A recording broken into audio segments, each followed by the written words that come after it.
जब से उस पायलट की डेड बॉडी आकर उस आइलैंड पर गिरी थी, तब से बच्चों में भगदड़ सी मच गई थी।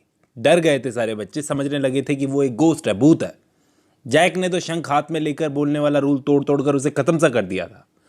तो सबने तय किया कि चलो चलकर देखते हैं, आइलैंड छानते हैं, देखते हैं कौन सा भूत है। पीछे पिगी छोटे बच्चों का ध्यान रख रहा था। अब आइलैंड में ढूंढते ढूंढते ये एक ऐसी जगह पर आ पहुंचे। इन्हें एक ऐसी जगह मिली, चट्टान की बनी हुई जगह, जिसको देखकर जैक बोला ये तो एक महल है, एक ऊंची सी चट्टान। उन्होंने सोचा यहां आया होगा वो बीस्ट। रैल्फ बोला चलो चलकर ढूंढते हैं, लेकिन उन्हें कोई भूत मिला नहीं। लेकिन जैक को तो एक मस्त जगह मिल गई थी और वो और बाकी बड़े लड़के वहीं रुककर खेलना चाहते थे।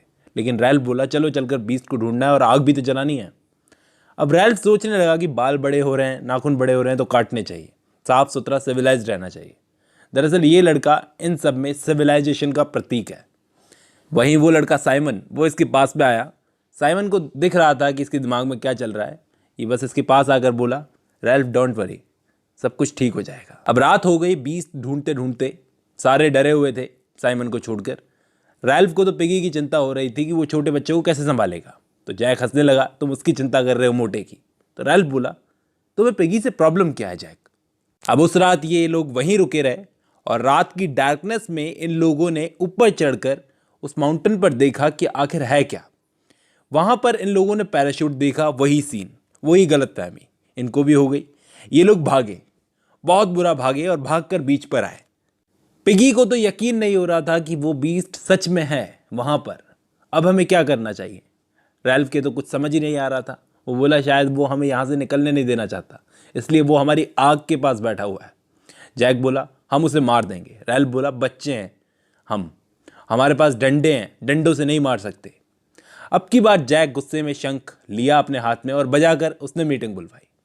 बोला देखो देखो तुम्हारे लीडर को डर रहा है, बीस से डर रहा है, मुझे लीडर बनाओ, इसे हटाओ, मैं मार दूंगा उसको। लेकिन अब की बार भी जैक को किसी ने वोट नहीं दिया। ये तीसरी बार था जैक को किसी ने वोट नहीं दिया। जैक ये देखकर एकदम टूट सा गया। ये तीसरी बार हो रहा था, वो रोने लगा। उसने कसम खाई कि ये अपना एक अलग ग्रुप बनाएगा और उसने सबको ऑफर दिया कि कोई भी मेरे हंटर्स के ग्रुप को ज्वाइन करना चाहता है उसके लिए दरवाजे खुले हैं। और ये जंगल में चला गया। जब ये चला गया तब भी मीटिंग चलती रही। साइमन बोला हमें वापस उस बीच को देखने के लिए माउंटेन पर जाना चाहिए। लेकिन पेगी बोला नहीं, हमें नहीं जाना चाहिए, हमें यहीं बीच पर रहकर सिग्नल फायर बना लेनी चाहिए। और वहीं पर बीच पर आग जलाकर ये लोग नाचने लगे। अब इस ग्रुप में ज़्यादातर छोटे बच्चे ही थे रैल्फ के ग्रुप में, जबकि बड़ों ने जाकर जैक को ज्वाइन कर लिया था।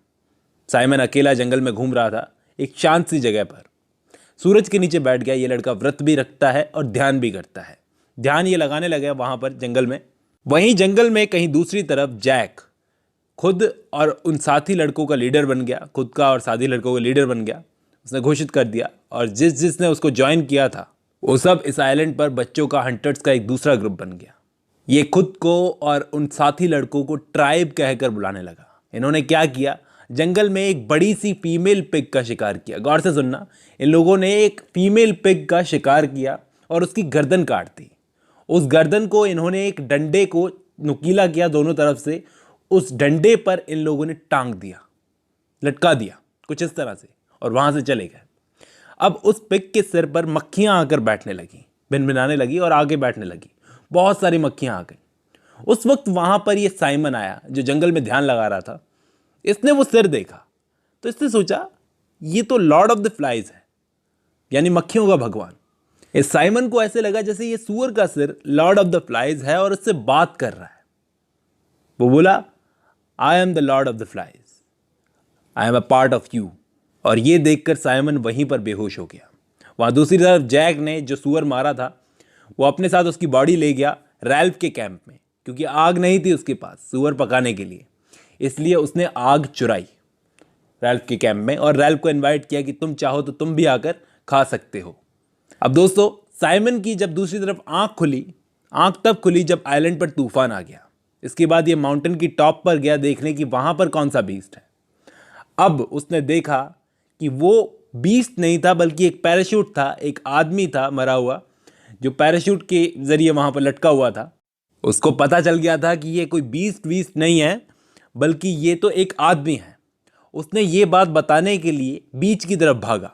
साइमन ये बात अपने साथी बच्चों को बताना चाहता था। इसके आगे की कहानी लास्ट पार्ट में।